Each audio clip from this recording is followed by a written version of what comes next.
চমৎকার একটি audio amplifier নিয়ে আজকের আমাদের এই ভিডিও। একটা সময় ছিল, এখনও কিছুটা আছে, যেখানে একটি 100 ওয়াট অডিও এমপ্লিফায়ারের সাইজ হতে পারে এই রকম। উন্নত প্রযুক্তির ফলে এমপ্লিফায়ারের সাইজ দিন দিন ছোট হয়ে যাচ্ছে। ছোট হতে হতে এমন পর্যায়ে এসেছে, দেখতে পারছেন আমার হাতে। এটি একটি পাওয়ারফুল এমপ্লিফায়ার, যেটা রাইট চ্যানেলে 50 ওয়াট ও লেফট চ্যানেলে 50 ওয়াট, মোট 100 ওয়াট আউটপুট দিতে পারে। আজকের এই ভিডিওতে আমরা এই এমপ্লিফায়ারটাকে রিভিউ এবং টেস্ট করব। তো চলুন শুরু করা যায়। বিভিন্ন প্রকার circuit item, parts and module কেনার জন্য ভিজিট করতে পারেন gogadget.com-এ। সাথে আমাদের প্রোমো কোড TE25 ব্যবহার করলে থিঙ্কারেজের পক্ষ থেকে 4% ডিসকাউন্ট পাবেন আপনারা। তো দেরি কিসের, এখনই ডেসক্রিপশন বক্স চেক করুন, সেখানে গোগ্যাজেটের যাবতীয় লিঙ্ক দেওয়া আছে।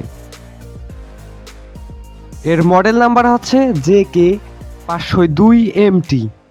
এখানে ব্যবহৃত আইসিটি একটি ক্লাস ডি এমপ্লিফায়ার আইসি। ডিসি 9 থেকে 24 ভোল্ট 3 এম্পিয়ারে এটা রান করে। স্পিকার হিসাবে 4 থেকে 8 হোম 50-50-100 ওয়াটের দুইটা স্পিকার এখানে ব্যবহার করা যায়।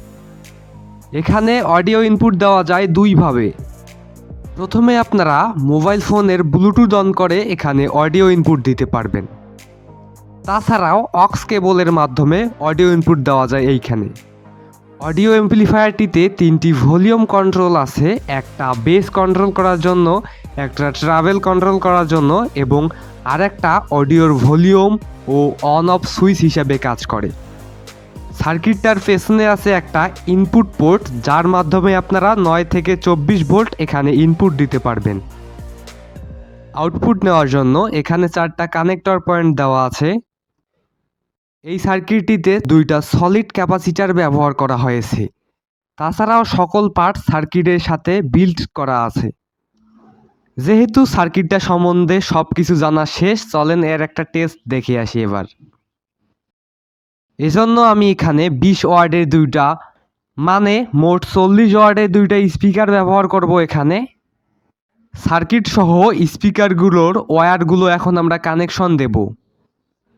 পাওয়ার ইনপুট হিসাবে এই 9 ভোল্টের পাওয়ার সাপ্লাইটি ব্যবহার করব, যেটা কেনার লিঙ্ক ডেসক্রিপশন বক্সে দেওয়া থাকবে।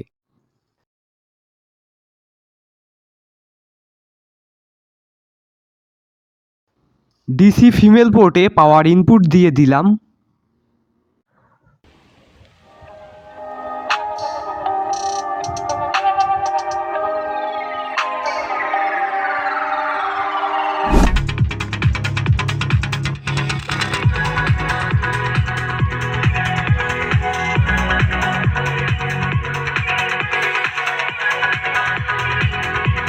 সবশেষে কিছু গুরুত্বপূর্ণ কথা থাকবে, যেগুলো আপনারা অবশ্যই ভালোভাবে শুনেন। এই অডিও এমপ্লিফায়ারটিতে অবশ্যই আপনারা 100 ওয়াটের আউটপুট নেবেন বা স্পিকার ব্যবহার করবেন, সেক্ষেত্রে আপনারা একটা ভালো কোয়ালিটির সাউন্ডের থেকে পাবেন। আর আপনারা যদি এই অডিও এমপ্লিফায়ারটিতে 100 ওয়াটের স্পিকার ব্যবহার না করেন, সেক্ষেত্রে অবশ্যই 20-30 ওয়াট স্পিকার বাজানোর ক্ষেত্রে বেসটাকে কমিয়ে দিবেন, না হলে আপনার স্পিকার ফেটে যেতে পারে। তো আজকের মতো এই পর্যন্তই ছিল ভিডিওটি। সবাইকে অসংখ্য ধন্যবাদ ভিডিওটি দেখবার জন্য।